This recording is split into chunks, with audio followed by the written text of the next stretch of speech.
espiritual. A gente pega o texto, explica o texto e aplica o texto. E uma coisa é no livro. Só que no livro a gente está tratando de Mateus 5, Mateus 6. Mateus 7 vai chegar, já está escrito, está chegando aí. Então, se você desejar, no final do culto, cada obra custa $20. Gênesis 16. A gente vai ler o versículo 11 e você vai manter a sua Bíblia aberta, por gentileza. Não feche, tá? Ou acompanhe aqui pelo teu nome constantemente. Vou trabalhar todo o texto de Gênesis 16, tá bom? Então, quem estiver mexendo aí. Disse-lhe também o anjo do Senhor: eis que concebeis, te darás à luz a um filho, ao qual chamarás de Ismael, porquanto o Senhor ouviu a tua aflição. São 18 anos da RIVAT. Quando eu prego num evento que é o aniversário de uma igreja, aniversário do templo, seja o que for, eu sempre procuro trabalhar mensagens que tenham a ver com a comunidade, que tenham a ver com a eclésia, com a igreja, né? Que não tenham aplicações apenas pessoais. E hoje eu quero tratar sobre um personagem que a gente olha muito pouco na Bíblia. Na verdade, a gente tem o costume de ignorar muitos personagens secundários, os coadjuvantes. A gente muitas vezes faz uma análise muito superficial desses personagens. A gente não olha para eles.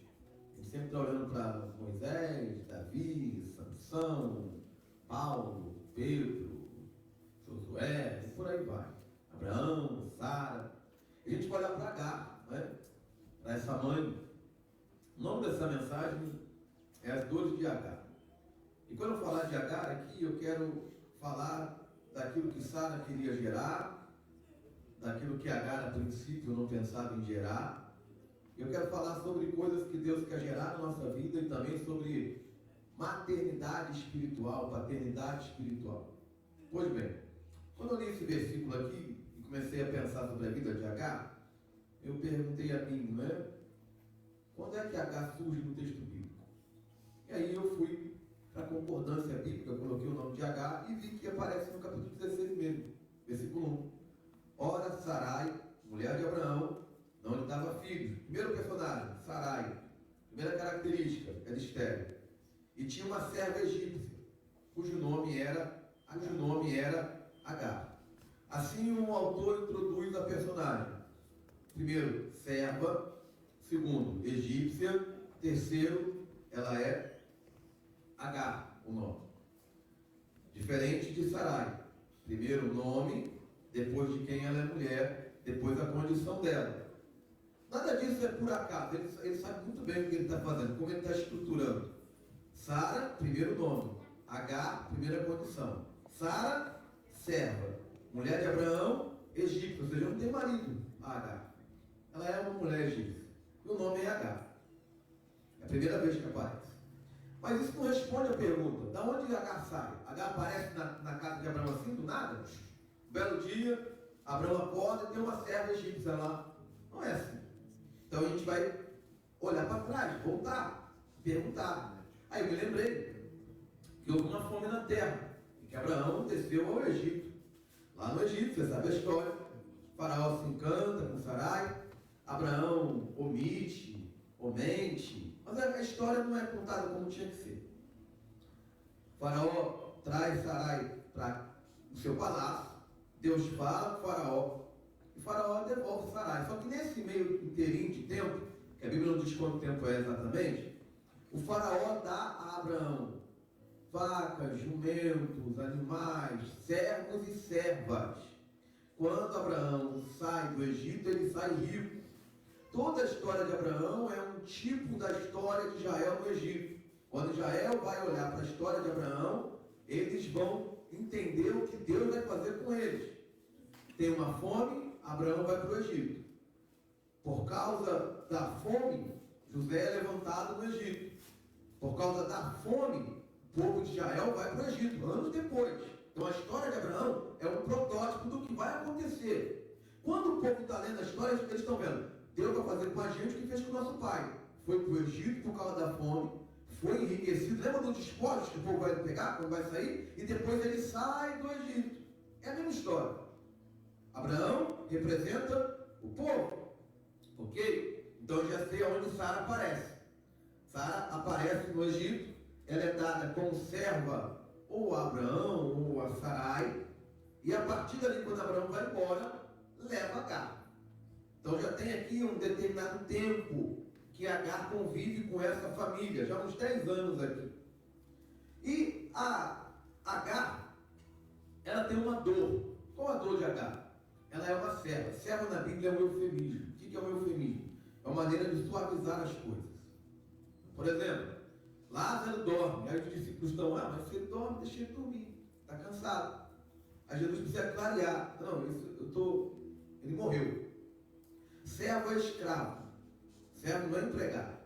Servo é escravo. Ela é escrava no Egito. Ou ela é escrava porque ela nasceu escrava, ou ela é escrava porque ela estava numa situação de pobreza tão grande que ela se fez escrava, isso era possível naquela época. E esse é o único motivo, porque o terceiro motivo para ser escravo seria por guerra. Mas como ela é egípcia, então ela não pode ser escrava no Egito por guerra, porque ela é daquela nacionalidade. Quando ela vai para a casa de Abraão, o faraó me pergunta assim: o que você acha de você morar com Sara e Abraão? O que você acha dessa situação? Ela é escrava. Ela é uma pessoa que não tem autonomia nenhuma na vida. Ela sai da casa de Faraó, vai para a casa de Sara e de Abraão, e quando Abraão e Sara entendem que a promessa está demorando muito, ontem o ministro de louvor falou dessa promessa, quando ele disse, 75 anos, depois 100 anos. Quando eles entendem que a promessa está demorando muito, eles dizem: vamos fazer um filho da maneira que as pessoas fazem. Vamos fazer um filho através de, entre aspas, uma barriga de aluguel, e a criança vai ser nossa. E eles chamam a Agar e dizem: Agar, eu tenho uma notícia boa para você. O que foi? Você vai ser mãe. Como assim? Você vai ser mãe. Então Agar é uma mãe que não escolhe ser mãe. Não é projeto dela. Não era projeto dela estar na casa de Abraão. Não era projeto dela. Ninguém pergunta a Agar assim: você quer ser mãe do meu filho? Não é assim que funciona aqui a dinâmica. Não é assim que funciona aqui a dinâmica. Ela não tem escolha. Aquilo está posto e pronto. O que isso tem a ver com a gente? Que às vezes na nossa vida, nós também vamos sofrer alguns tipos de violências. Aqui eu não estou falando de violência física. Eu estou dizendo que a vida vai impor a gente situações que a gente não tem escolha. Muita coisa a gente escolhe. Eu escolhi essa roupa. Eu escolhi muitas coisas. Talvez aonde você mora, talvez o carro que você tem. Muita coisa você escolhe. Mas entretanto, a vida não está no nosso controle. Nós seremos deuses. Há coisas na nossa vida que nós não escolhemos. Elas não aconteceram numa relação de causa e efeito. Você estuda, tira um diploma. Você faz uma prova para uma profissão, você pode se tornar um profissional ou abrir uma porta de emprego. Não. Eu estou dizendo de coisas que a gente não escolhe. Ninguém escolhe sofrer um acidente. Ninguém escolhe ter uma doença grave. Ninguém diz assim: 2025 eu vou colocar na minha agenda, eu vou ter um câncer. Deixa eu ver aqui. Se eu prefiro de pulmão, se eu prefiro de fígado, se eu prefiro... Não existe isso. Ninguém escolhe, acho que no ano que vem eu quero perder um amigo. Acho que ano que vem eu quero quebrar. Ano que vem eu quero perder meu emprego. Não, esse ano ainda eu escolho uma crise familiar. A gente não escolhe isso. Então há coisas que a gente vai viver na vida que a gente não escolheu.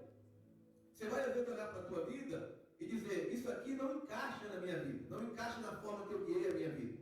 Você cria um filho na casa do Senhor, você dá a ele toda a educação, você coloca ele em todo o contexto, e de repente alguém liga e diz: meu filho está preso. Você diz: mas peraí, meu filho?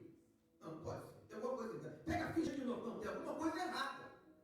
Aí você começa a se pensar: o que eu fiz de errado? Mas nem sempre quando coisas ruins acontecem, significa que você fez alguma coisa errada. Não é assim que a dinâmica da vida funciona.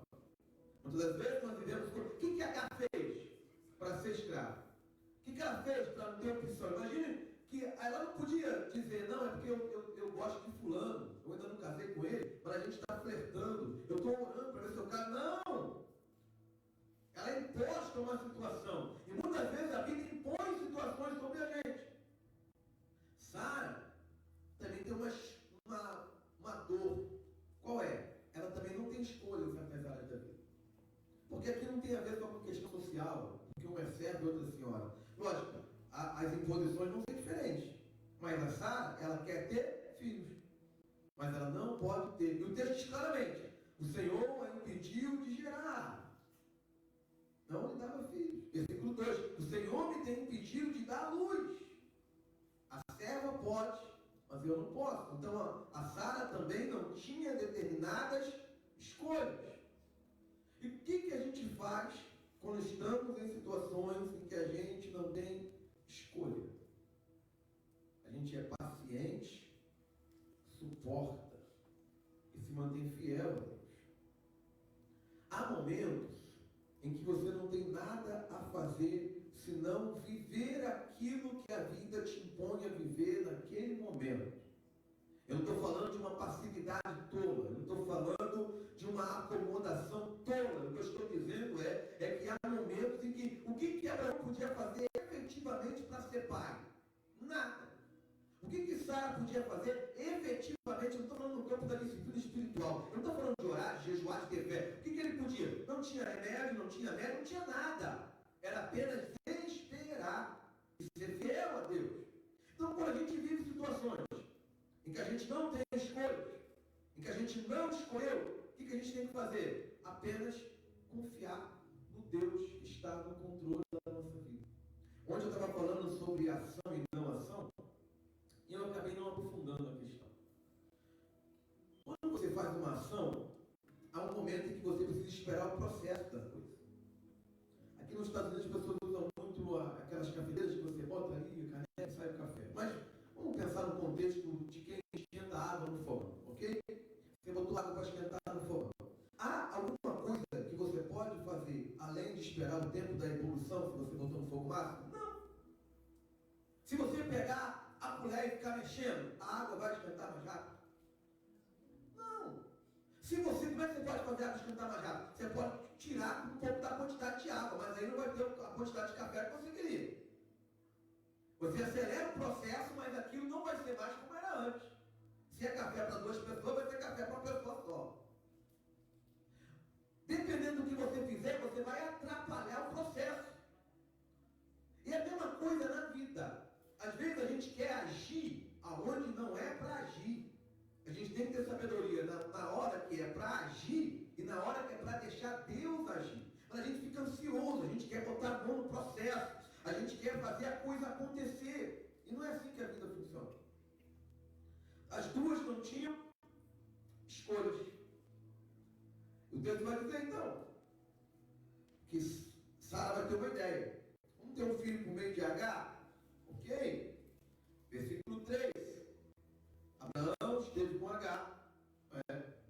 H vai conceber. Versículo 4. Então, o que aconteceu aqui? Sara criou uma escolha onde ela não tinha escolha. Por quê? A promessa não era ela ser mãe através de uma outra mulher. A promessa era ela gerar. Ter um filho de Abraão e Sara.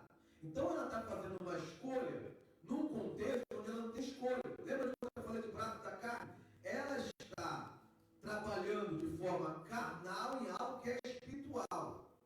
O que eu estou querendo dizer para você é o seguinte: se Deus te fez uma promessa, não tem gatilho, não tem esquema, não tem jeitinho brasileiro. Vai acontecer no processo de Deus. Não é por força, nem por violência, mas pelo meu espírito. Não adianta a gente criar uma escolha fake.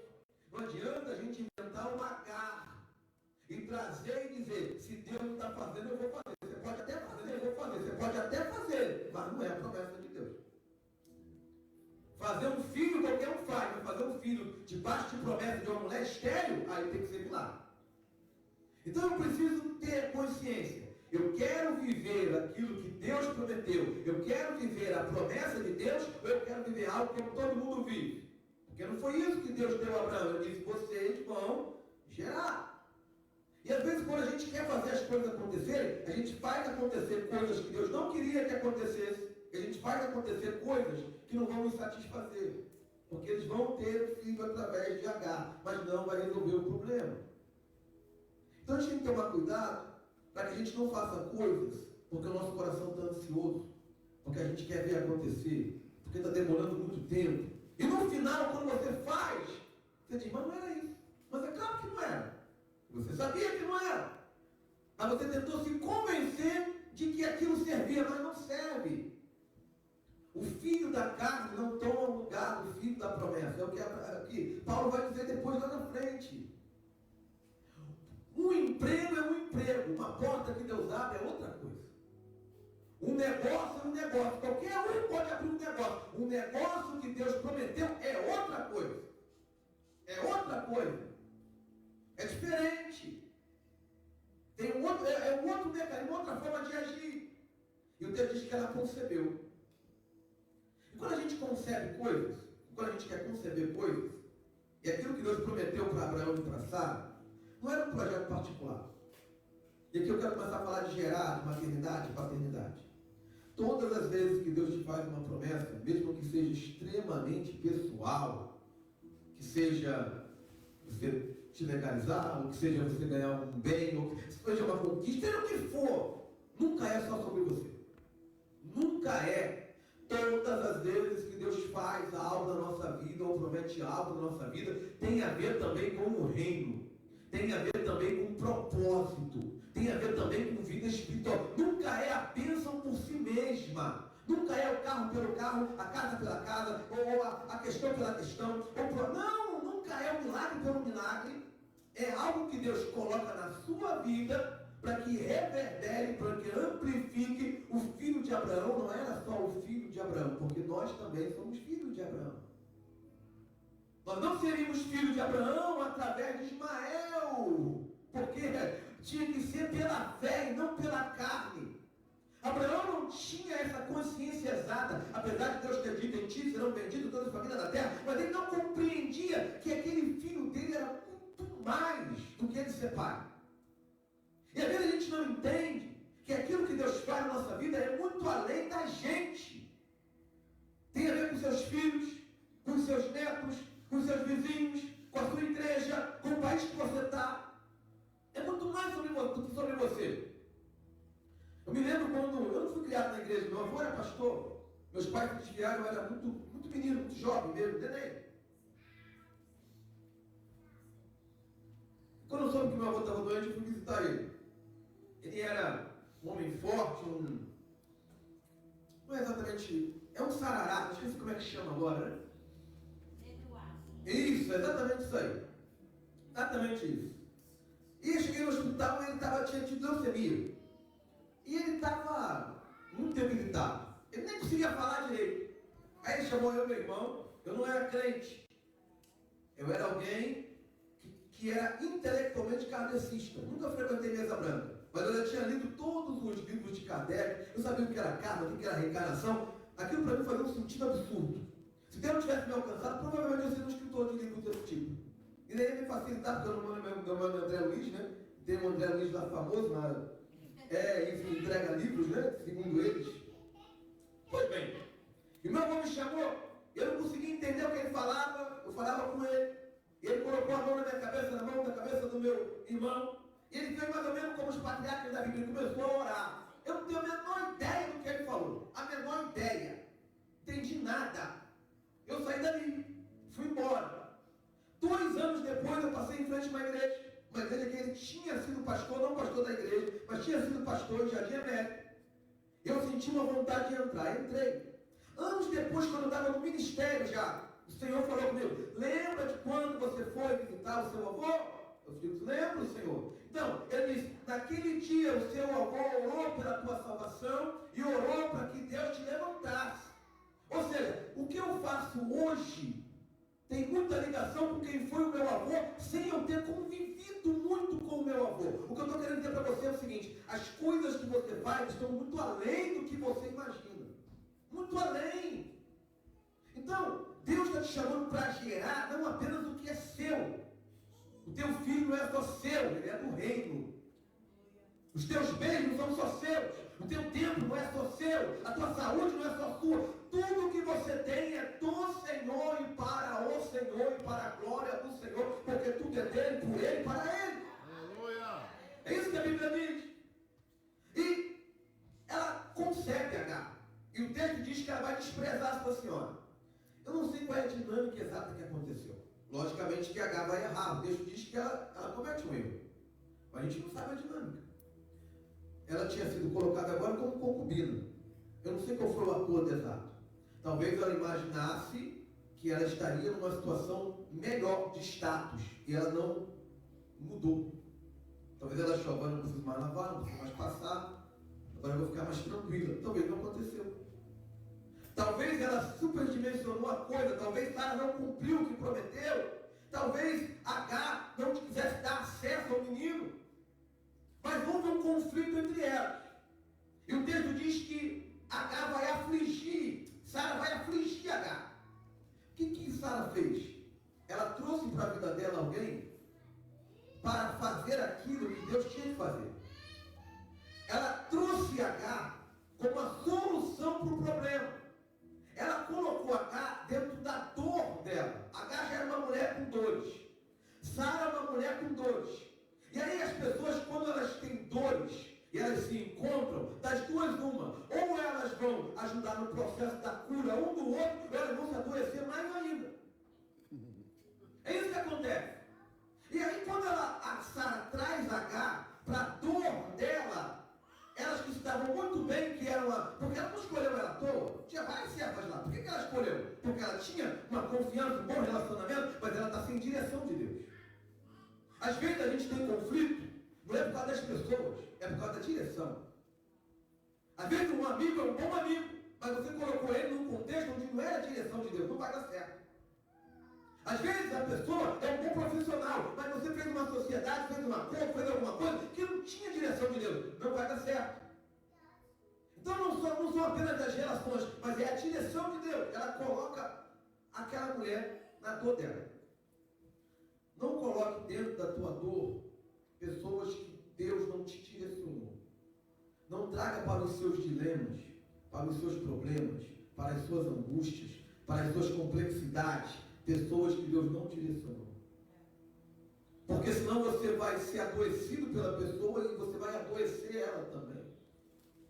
Escolha com quem você vai abrir o coração, com quem você vai partilhar necessidades, com quem você vai pedir conselhos, com quem você vai se aliançar. E ela, não apenas isso, mas ela coloca sobre a responsabilidade de Agar gerar um filho que ela tinha que gerar. O que eu estou querendo dizer?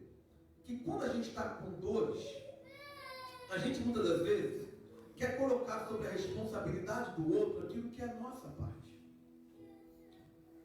Não é justo você colocar sobre o ombro do seu marido algo que é da parte de Deus, ou da sua esposa algo que é da parte de Deus, ou dos seus pais algo que é da parte de Deus, ou sobre o seu pastor algo que é da parte de Deus.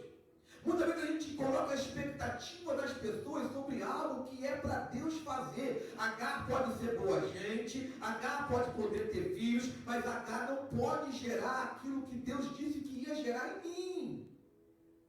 Há coisas que vão ser geradas em você e que não dá para você fazer isso através de outros meios, de outras pessoas. Mas Deus está olhando a situação. Sara vai afligir Agar. Eu não sei se ela vai bater em Agar, se ela vai aumentar o trabalho de Agar, se ela vai afligir Agar com as. Mas o texto diz que a coisa é tão grave. Versículo 6. Que Sara, versículo 5, vai dizer, olha, por tua causa a minha serva me despreza. Ela vai colocar para o pé Abraão. Ela vai esquecer que foi ela que deu a ideia. A gente faz muito isso. A gente esquece muito quando a gente erra e sempre quer achar um culpado. Apesar que Abraão também tinha culpa. E Abraão diz, faz o que parecer bem. Se você não é a senhora dela, faz o que você quiser. Sara saiu dali, Sara estava realmente aborrecida, afligiu Agar. E o texto diz que Agar fugiu da sua face. Ou seja, Agar pegou a mala e foi embora. O que Agar está fazendo? Agar está fugindo da dor. Ninguém gosta de dor, gente. Eu fiz um canal, fui um dentista, e hoje é mais tranquilo, né? A anestesia hoje funciona. Mas ainda assim é uma agonia. Só de dar aquele motorzinho já dá uma... Eu falei igual criança, dá vontade de abrir a porta e sair correndo. Ninguém gosta de dor. Está sentindo dor, você toma um analgésico. Se não resolver, você vai no médico.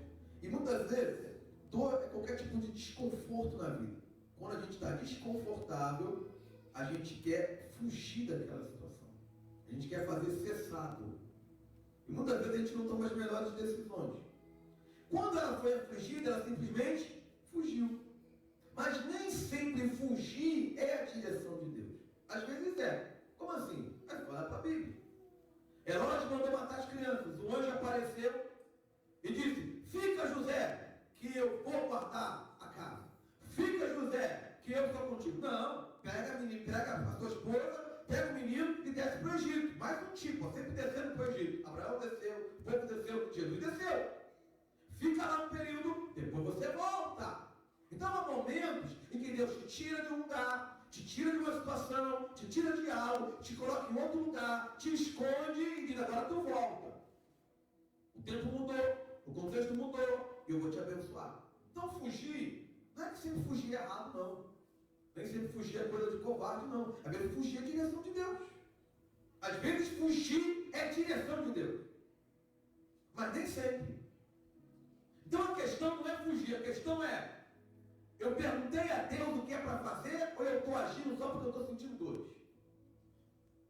Eu estou agindo só porque eu quero fazer cessar a dor. E ela foge, ela sai, vai embora. Ela diz: olha, quer saber de uma coisa? O filho é meu, a barriga é minha, todo mundo mandou em mim, Faraó mandou em mim, Abraão mandou em mim, Sarai mandou em mim, e a partir de agora ninguém vai mandar em mim. Eu vou ser mãe solteira, vou falar que ninguém vai, eu vou meter o pé, não quero nem saber, vou desaparecer, ninguém vai ter meu, eu não vou nem ter rede social, eu quero que ninguém me ache. Quem tem um pouco mais de idade, que não é tão jovem, a gente passa por situações que dá vontade de dizer: eu vou pegar meus $2 e vou desaparecer. Ninguém vai me achar, vou sumir nesse mundo, vou perder, vou desaparecer. Diz: eu vou fugir. E essa foi a escolha do sábio. Fugir da dor. Ela fugiu. Versículo 7. E o anjo do Senhor a achou junto a uma fonte de água no deserto. Ela estava num lugar comum.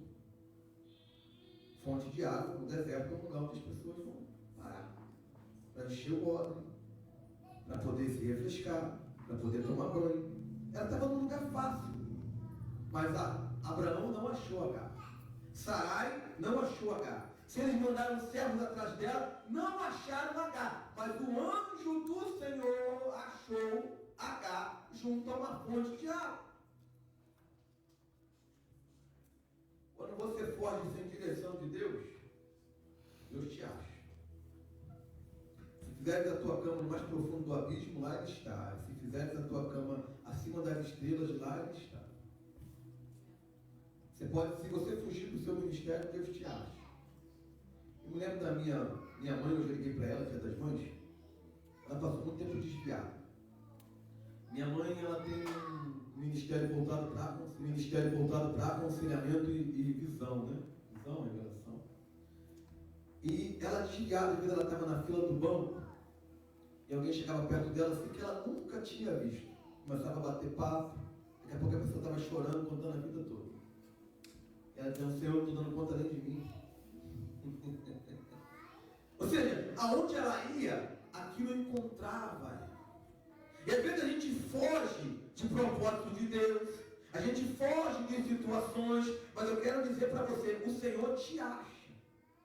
Então, se você está na América, mas você está fugindo de certas coisas que Deus colocou na sua vida, ou de direções de Deus, onde você pode vir para cá, você pode mudar de estado, você pode ir para a África, você pode ir para a Ásia, você pode se enfiar numa caverna, você pode subir o alto da montanha, mas o que Deus tem para você vai te encontrar.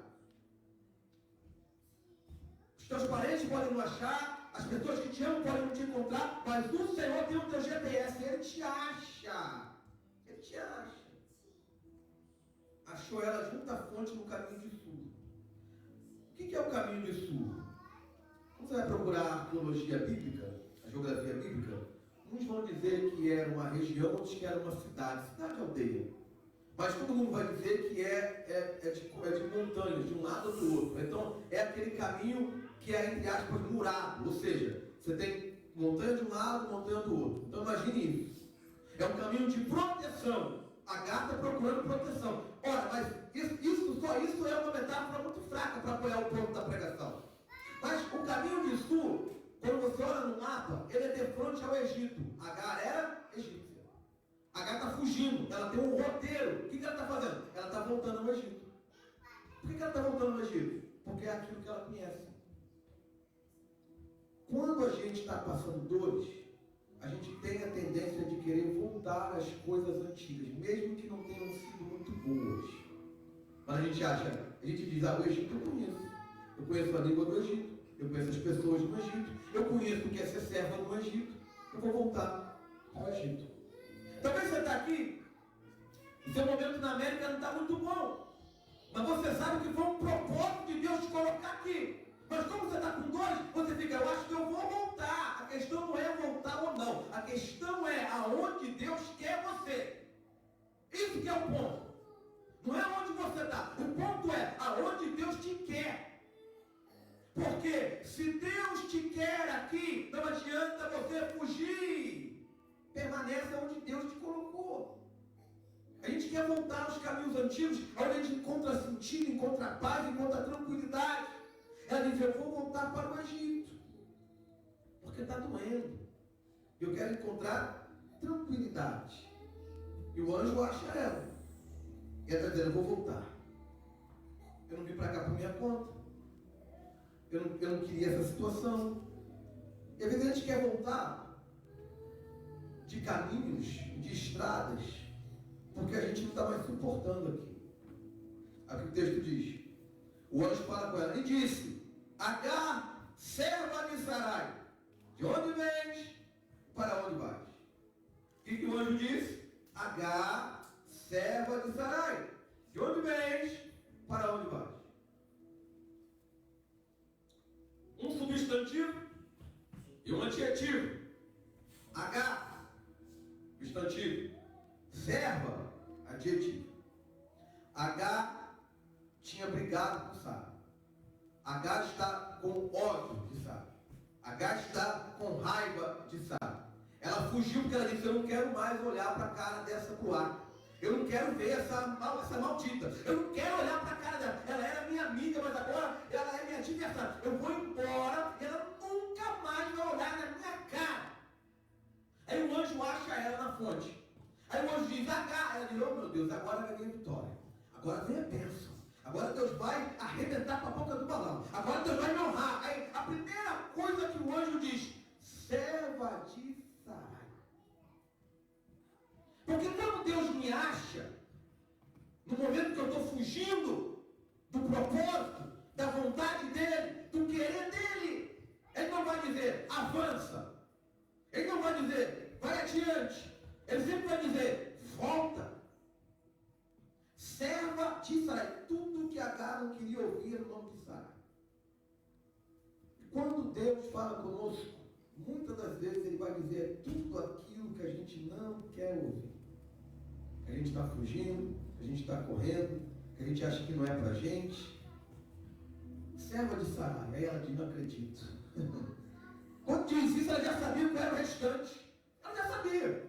Torna para a tua senhora e humilha-te debaixo das suas mãos. Ah, não, peraí. Eu disse que nunca mais vou olhar para a cara dela. E eu vou voltar lá, pedir desculpa, me humilhar. Ah, não. Porque quando eu saí daquele emprego, eu disse que nunca mais vou olhar para a cara daquele patrão. Eu disse, eu não preciso disso aqui, você está pensando o quê? Porque eu sou filho de Deus? Aí Deus diz, não, peraí, não é Deus que está falando. Não, porque eu saí daquela igreja e eu disse para o pastor, eu não quero mais saber, e tal. Aí Deus disse assim, olha, o problema é que tu tem que voltar lá e se consertar. A pessoa sai de um casamento sem direção de Deus, aí Deus diz, agora tu volta lá, porque não era para tu ter saído. Não era para tu ter pegado a tua mala e ter ido embora. Volta, te humilha. Mas a gente não quer voltar. Porque a gente é arrogante às vezes. A gente é topetudo. A gente quer matar no peito e dizer, eu vou. Eu escolhi, eu vou levar até o final. O que vão pensar de mim se eu voltar, me sustentar? Não vai que eu não tenho coragem? Eu não tenho força? Aí Deus diz, volta lá e te humilha. Quem quer se humilhar? Ninguém quer se humilhar. Mas a Bíblia diz, humilhai-vos debaixo da potente mão de Deus. E Ele a seu tempo vos exaltará.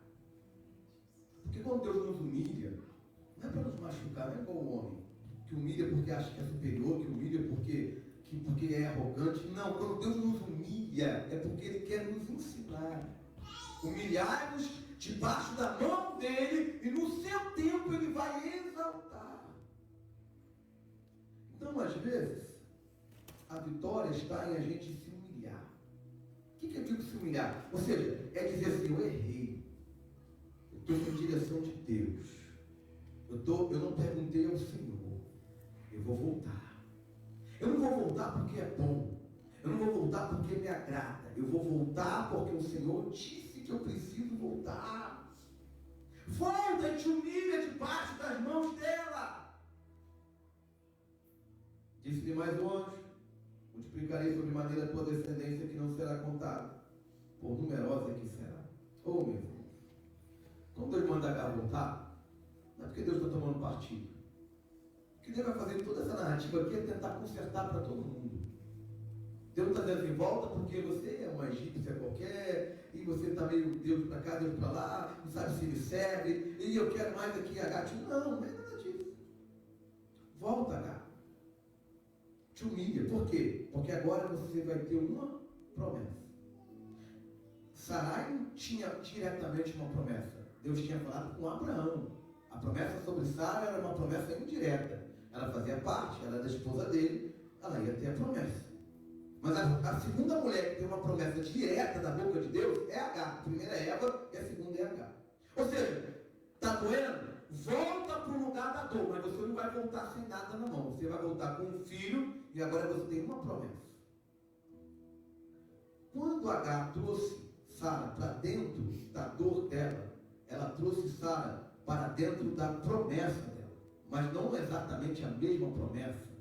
Porém, Deus olhou para Agar e disse: tu vai voltar, tu vai participar daquela dor, mas eu também vou te dar uma promessa.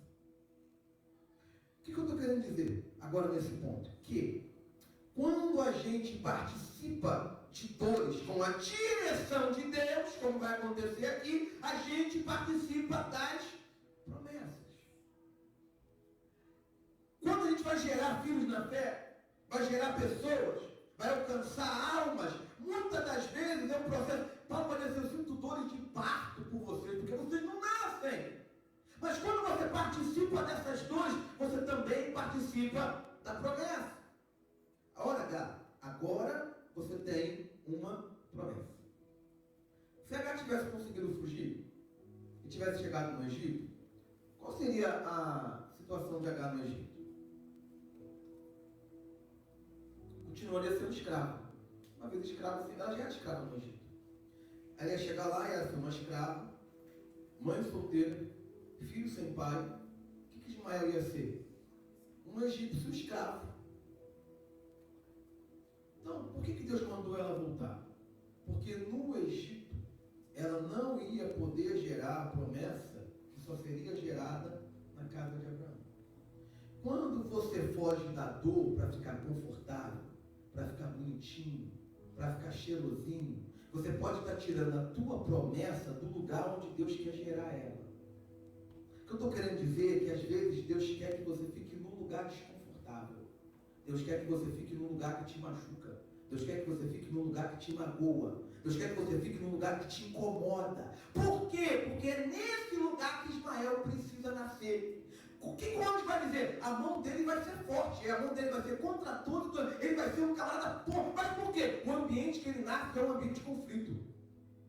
Você percebe que vai ser por isso que ele vai sair depois? Por causa do conflito. Mas é nesse conflito que é criada a personalidade que vai fazer dele um rei, um príncipe, um chefe. O que eu estou querendo dizer para você é o seguinte: às vezes a pessoa diz: eu vou empreender, ela abre um negócio, aí o primeiro ano fica difícil, é isso, ela não conhece o negócio direito e tal, aí depois diz: eu vou voltar, eu não dou para isso, e tal, e tal. Ou seja, ela não aguenta o desconforto. Ela não aguenta. Ela vem para a igreja e aí ela começa a congregar, e aí o Espírito começa a incomodar ela. Olha, cuidado com essa amizade, olha, cuidado com esse caminho. Ela começa a ficar desconfortável. Aleluia. Aí é o processo que o Espírito está aparando, está cortando, está podando. E aí ela não aguenta esse desconforto e diz: eu vou voltar para onde eu estava me sentindo confortável, porque na igreja eu estou sendo confrontado. E quantas vezes a gente faz isso? A gente vai para um lugar que a gente quer conforto. Para isso que tem o controle remoto, para a gente não levantar. Parece que tudo é feito para manter o conforto. Mas na vida espiritual lugar confortável é o lugar que Deus te quer. E às vezes a gente foge e perde promessas de Deus, porque a gente vai para um lugar confortável, a gente fica tranquilo, mas lá não nasce o que tinha que nascer. Se você tirar a tua promessa do lugar onde Deus colocou, fugindo da dor, você vai matar, entre aspas, a tua promessa. Disse-lhe também o anjo: conceberás, darás um filho, qual chamarás Ismael, por quando o Senhor viu a tua aflição. Mas o texto não diz que Agar orou. O texto diz que Sara afligiu Agar. O Senhor viu a sua aflição. Então, certamente ela orou. Ela transformou a dor dela em palavras. Ela transformou a dor em palavras. Que tipo de palavra sai da sua boca quando você está desconfortável? Quando as coisas não acontecem como você quer. Seja em qualquer contexto. Às vezes as coisas não acontecem como a gente quer na igreja, às vezes na casa, às vezes no negócio, enfim. Você transforma a tua dor em palavra de oração, de adoração? Ou quando fica desconfortável, a gente diz: porque Deus me abandonou, porque Deus não gosta de mim, porque nada está dando certo para mim, porque isso, porque aquilo, e a gente fica reclamando. A gente fica reclamando de coisa que a gente pediu para Deus. Você pede para Deus abrir uma porta, depois você diz: eu não estou aguentando mais esse trabalho. Você pede para Deus abrir um negócio, e depois não estou aguentando mais isso. Você pediu para Deus para vir para cá, e agora você diz: isso é muito difícil para mim. Mas você não pediu, você não orou, você não está vivendo o que você queria. Então suporta. Suporta. O que ela fez? Transformou a dor em oração. Aí o Senhor diz: o Senhor ouviu a tua aflição. Gênesis 21. Vamos pular um pouco no tempo. Ela volta, ela se humilha, o menino nasce, e a situação fica mais ou menos sob controle. Por que mais ou menos? Porque aquilo ali está na carne. A ideia original é na carne. Então assim, quando começa na carne, você pode até administrar, mas não termina no espírito. Não termina. Eles vão administrando. Aí chega o tempo da promessa. Sara engravida. Nasce Isaac, o riso. 13 anos. 10 anos que Abraão habitou em Arã, mais 13 de Ismael, tem 23 anos que Sara e Agar convivem. Que Agar está na casa de Abraão, 23 anos. Você sabe a história? Ismael começa a caçoar de Isaac. Sara chama Abraão e diz: manda a serva embora porque ela não vai herdar com meu filho. Obviamente, são heranças diferentes. O erro não está agora, o erro está lá atrás. O erro está lá atrás. Esse é o problema. Às vezes a gente tem que tomar decisões certas para consertar decisões erradas. Esse é o problema. O preço que se paga. E ela vai dizer: manda o filho embora. Abraão vai pesar no coração, ele vai dizer: não, eu vou cuidar do menino. Então agora a Sara vai ser rejeitada, descartada. Bom, quando eu não tinha fé para ter um filho pela promessa, eu trouxe você para a minha dor. Agora eu tenho a promessa, agora eu te descarto. Agora vai ser descartado. E o versículo vai dizer o seguinte, 21, versículo 14.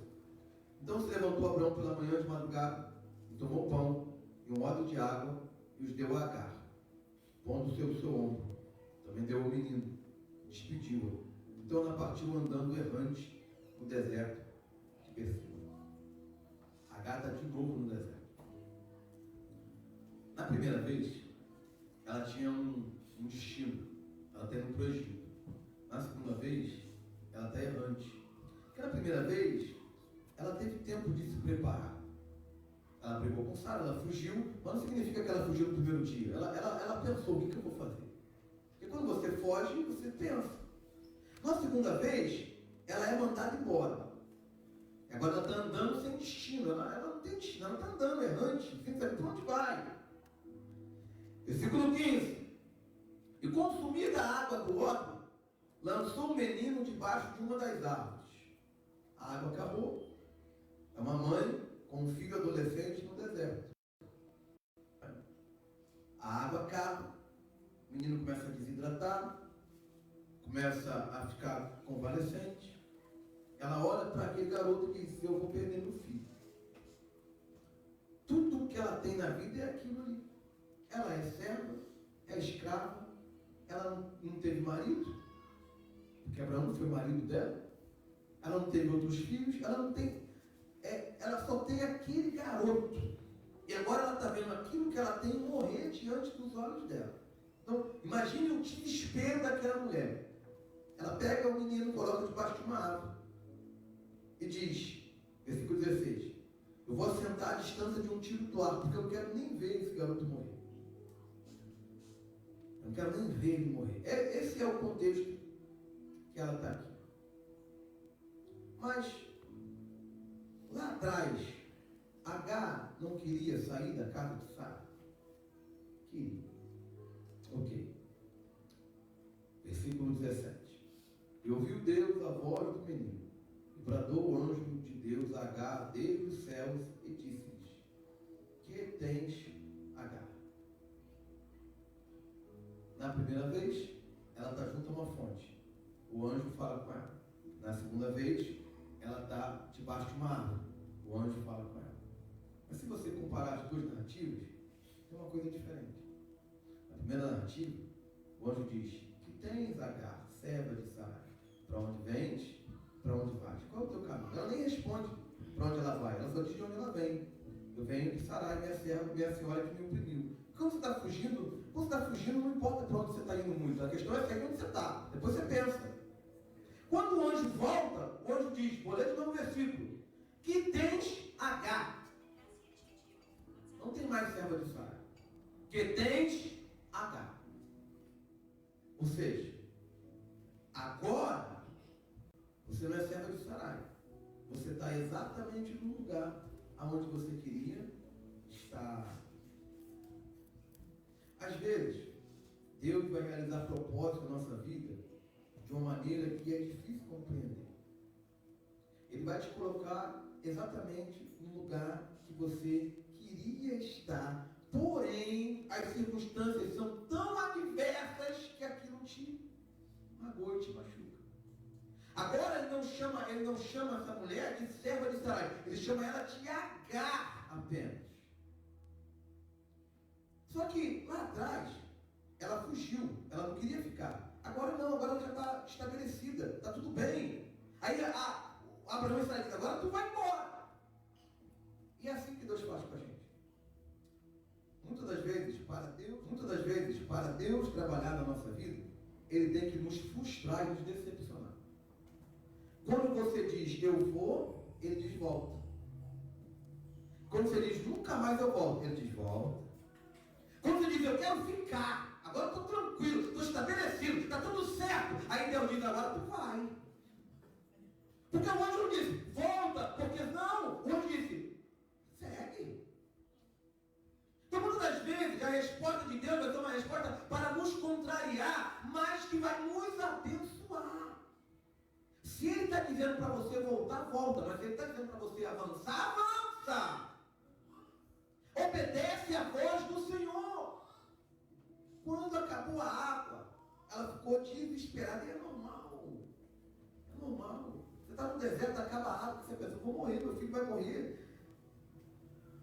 Mas tem uma coisa. Você não pode ser dono da tua vida e senhor da tua vida enquanto você bebe água de servo. A água do odre tem que acabar. Porque se o ciclo de Sara acabou, a água de Sara tem que acabar. O que eu estou querendo dizer para você é que, para Deus abrir novos ciclos na tua vida, aquilo que você estava acostumado a ser nutrido, mantido e suprido, precisa acabar. Porque enquanto eu bebo a água de Sara, eu sou servo de Sara. Então, às vezes, Deus deixa acabar a água de Sara. Deus deixa acabar a minha fonte de dinheiro. Deus deixa acabar a minha fonte de tranquilidade. Deus deixa eu ficar numa situação desesperadora para dizer, agora eu estou quebrando o ciclo agora. Até aqui você viveu debaixo da água de Sara. Até aqui você viveu debaixo do domínio de Sara. Agora, você vai viver debaixo de uma outra dimensão. Mas a gente está tão focado no ódio. Sabe, às vezes a gente é crente, irmão, a gente tem fé, mas às vezes a nossa fé é tão pequena, às vezes eu fico com vergonha de Deus. Eu olho para trás, para a trajetória da minha vida, e Deus, que papelão que eu fiz. Fiquei com tanto medo, tive tanta dúvida. E aí passa 5 anos, 4 anos, tu olha para trás e começa a fazia orações dizendo, Senhor, me tira desse lugar, e fui lá que Deus te abençoou. Graças a Deus que Ele não ouve todas as nossas orações, porque se a gente for colocar a lista de bobagem que a gente ora às vezes, graças a Deus, metade das minhas orações Ele colocou na lixeira direto. Já cai no spam. Eu acho que quando eu oro, já tem mensagem que vai para o spam direto. Eu nem olho e falo isso.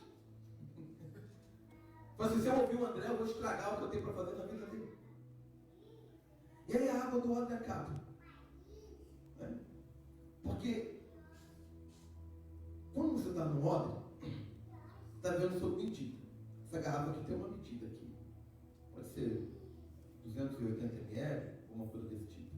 Mas tem uma medida. Fui bebendo. Uma hora ela acaba. Quando a gente vive por fé, a gente não vive por medida. Porque a medida é mensurável. A medida é calculável. Então se eu disser, tem 280 ml, se eu beber 20 ml a cada 10 minutos, então eu calculo, eu controlo. Mas a gente não vive por fé. Então por que você está preocupado com a garrafa? Por que você está calculando que não vai dar mais, que não vai ter jeito, que não vai ter solução? Não é por fé. É o que o texto vai dizer. Não temas, porque Deus ouviu a voz do moço. Ergue-te, levanta o moço, pega pela mão, porque dele farei uma grande nação. E abriu-lhe Deus os olhos. E viu um poço de água. Deus não fez o poço aparecer, gente. Deus não fez. Já estava lá. Abriu Deus os olhos para ela ver o poço. Na primeira vez ela viu o poço com tranquilidade. Ela estava parada do lado do poço. Dependendo do momento da nossa vida, coisas que são muito claras a gente não consegue ver. Está na cara. Todo mundo vê. O pai vê, o filho vê, o fulano vê, diz, olha, cuidado, mas a gente não consegue enxergar. Ela está lá. Mas por quê? Ela está olhando para o odre. Acabou o odre, eu vou morrer, não tem mais água e tal. E o poço está lá. Então, às vezes, acontecem coisas na nossa vida que a gente fica tão focado naquilo que a gente esquece de olhar para as demais coisas. Enquanto você olha para o odre, Deus está dizendo, meu filho, o poço está ali preparado para você. Vai lá, enche o odre, bebe, toma banho e caminha. Mas tu só olha para o poço quando acaba a água do odre. Então, ao invés de ficar desesperado, ao invés de ficar preocupado, quando acaba o suprimento, levanta os olhos, porque Deus já preparou algo muito maior. Onde tem mais água? Na fonte ou na garrafa? Ou no odre? Onde tem a medida maior? Ela estava morrendo perto do poço. Às vezes a gente está morrendo perto. Às vezes tu está morrendo espiritualmente onde tem água espiritual, onde tem comida espiritual. Não permita que a tua vida espiritual morra se você tem uma fonte abundante para beber. Não permita que as coisas morram na tua vida se Deus já providenciou uma fonte para você. Levanta os teus olhos. Levanta os teus olhos. Para de olhar apenas as coisas naturais. Caminho para o final da mensagem. Ela ouviu o poço e ela se ergueu. Ela deixou o menino lá para morrer. E ela também sentou aqui para morrer. Aí ela se ergue. E ela vai lá e levanta o moço pela mão. E esse é o nosso papel. Deus nos ergueu para a gente levantar pessoas. Deus abriu os nossos olhos. Não é para a gente só encher o nosso odre. É para a gente encher o nosso odre e para dar para o Ismael que está morrendo. Então, quando a gente vem para o culto, pensando, a minha vitória, a minha bênção, a minha família, a minha casa, os meus negócios, o meu ministério, meu. Aí Deus fala assim, meu filho, eu não estou te dando um óleo, eu estou te dando uma fonte. É para você beber e repartir, compartilhar.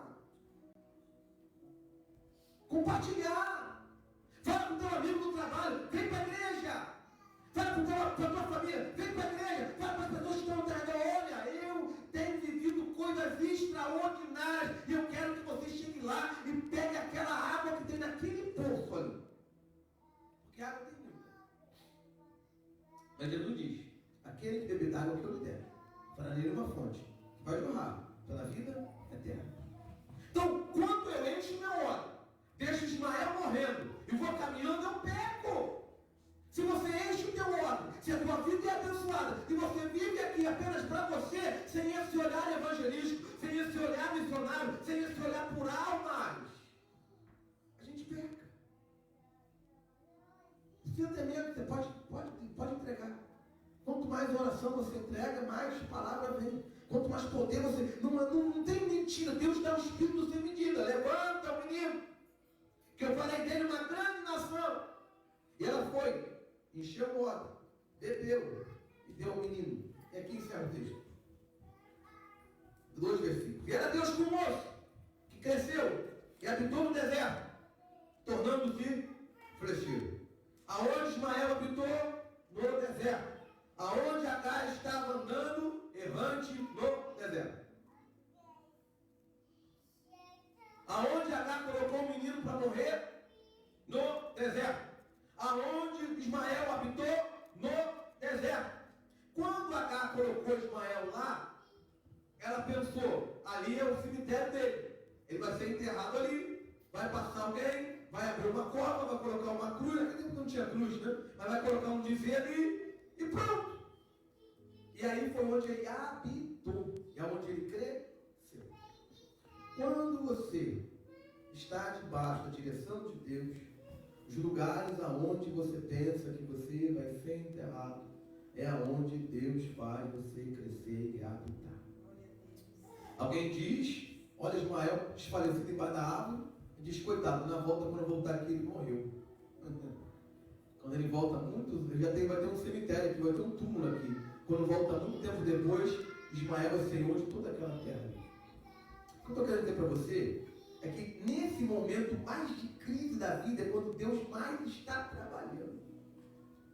E é justamente às vezes, na hora que você acha que vai acabar, é que Deus vai nascer algo novo. Como eu disse, da água do óleo, precisa acabar para algo novo nascer.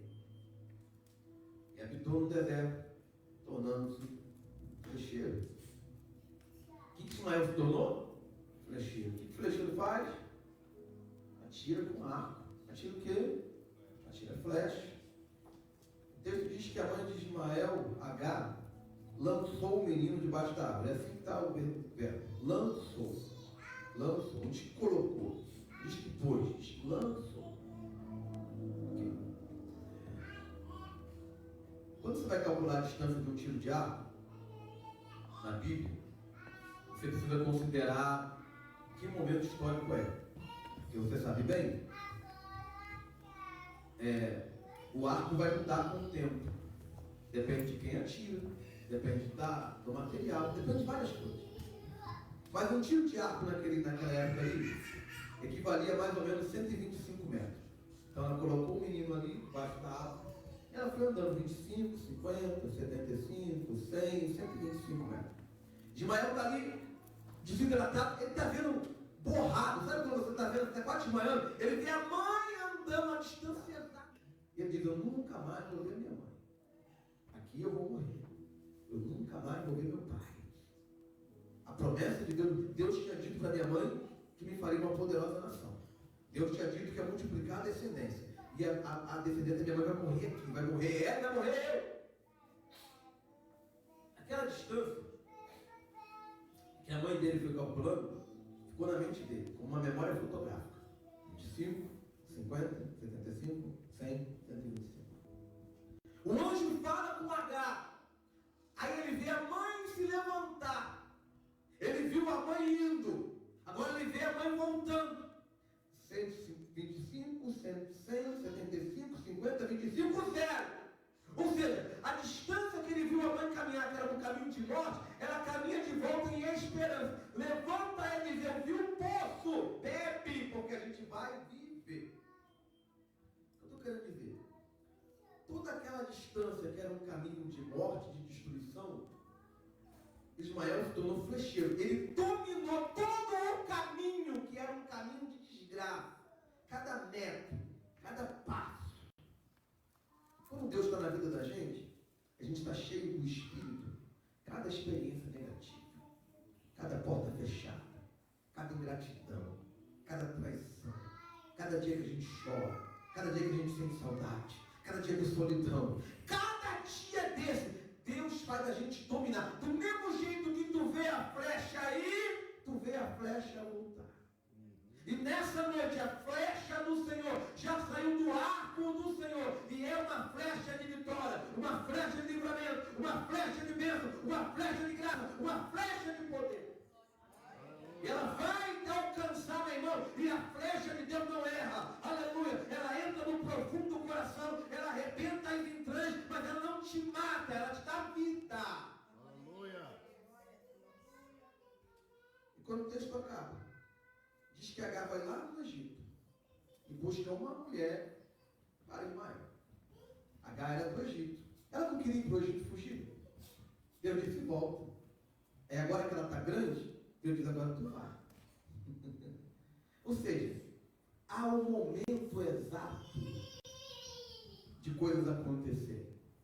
Tudo que ela queria era voltar para o Egito. Ela até volta, mas não para ficar lá. Ela volta, pega uma mulher para Ismael, para ele casar, e volta com essa mulher para a sua terra. Então, às vezes, o que Deus está te frustrando agora, nesse momento, é porque não é que não vai acontecer, mas é para acontecer em outro momento. E quando ela vai para o Egito, ela não vai repetir o que fizeram com ela. Ela não vai buscar uma mulher para ser uma concubina, para ser a mãe de um filho, para ser a terceira, a quarta, a quinta esposa. Não, ela vai buscar uma mulher para ser esposa do seu filho.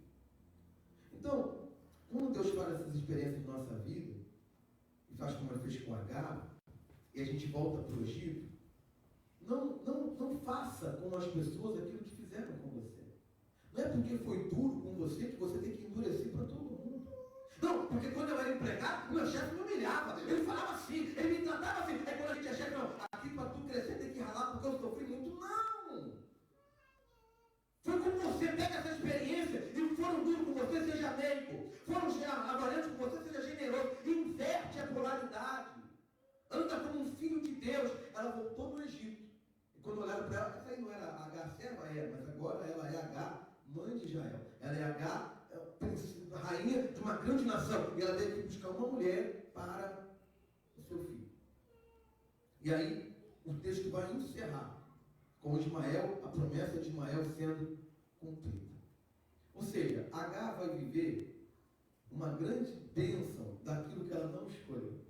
Ela não escolheu ser mãe de Ismael, não era o plano dela, mas Deus é tão misericordioso que Deus vai usar as desgraças da vida para construir uma história linda para Agar. E assim Deus faz na minha vida e na sua vida. Ele usa as coisas negativas, mas Paulo vai dizer, todas as coisas cooperam para o bem daqueles que amam a Deus. Então quando a gente passa por esses processos, a gente tem que entender que no final, Deus fará dessa forma. Fica de pé em nome de Jesus, vamos orar. Aleluia.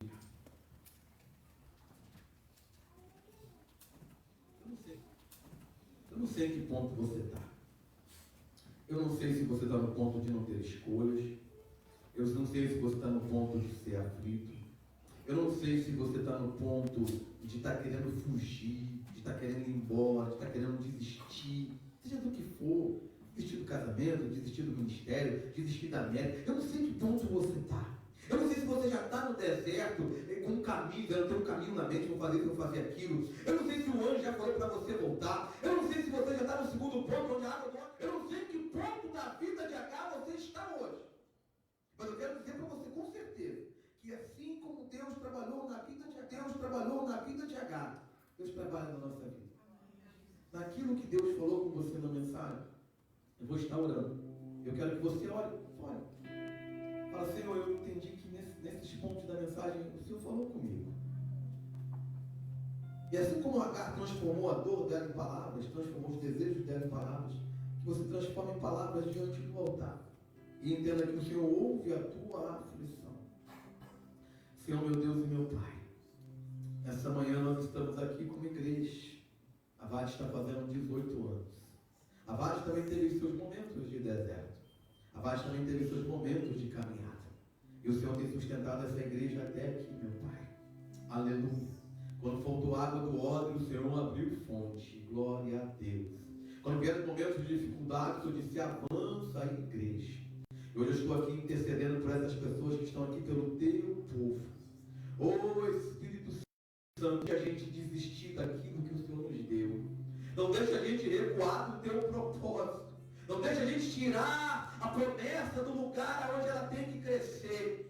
Vem com o teu poder e fortalece o coração dos teus servos. Meu Pai, dá ânimo, dá força, dá vigor para que a gente possa caminhar no deserto, com água no odre ou sem água, com poço ou sem poço. Nessa manhã, meu Deus, que a fonte do teu Espírito jorre e que a gente possa beber do teu Espírito pelos nossos corações. Sacia minha sede. Eu preciso ter mais fé. Eu preciso ter mais devoção. Eu preciso buscar mais. Eu preciso fazer mais.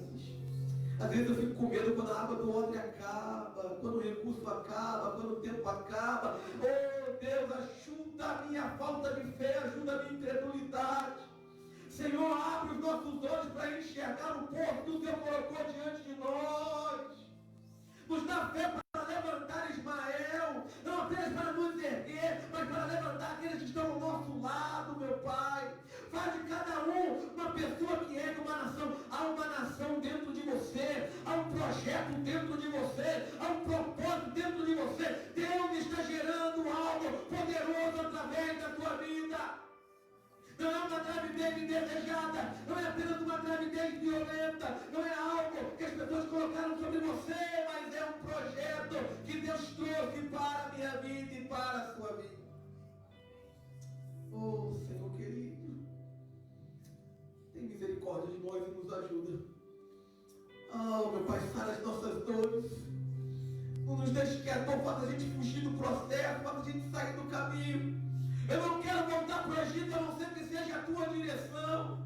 Nos dá discernimento para saber a hora de ir, a hora de voltar, a hora de fugir, a hora de encarar a realidade. E o mais importante, que o mensageiro de Yahvé fale conosco, como falou com Agar na primeira viagem, na segunda viagem, que a palavra de Deus tem espaço em nossa mente e nosso coração. Que a tua palavra reverbere em nossa vida.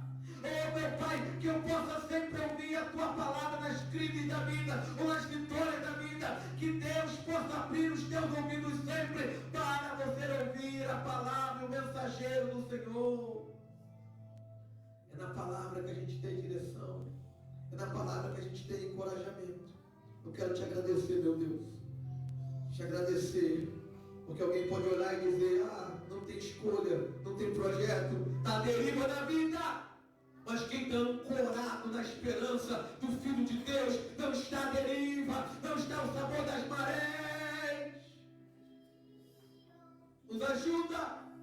Eu te agradeço, eu te louvo, eu te adoro pelo que tu fez, pelo que tu estás fazendo e por aquilo que tu farás.